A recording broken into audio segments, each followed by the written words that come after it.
لماذا كان يرتدي ملك البوب الراحل مايكل جاكسون شارة على ذراعه؟ وما هو سر اللصقات البيضاء على أطراف أصابعه وارتداء قفاز لامع؟ لكن حارسه السابق يؤكد: كان يريد حياته أن تكون أكبر لغز على الأرض.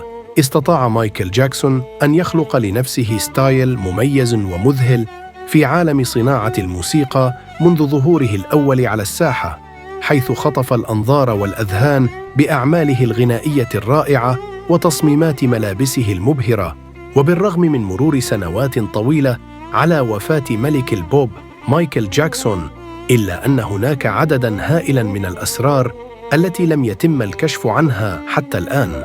اشتهر مايكل جاكسون بستايل ملابسه المميز والإكسسوارات، بما فى ذلك القفازات والجوارب اللامعة. لكن لماذا كان يرتدى نجم الغناء الشهير شارة على ذراعه؟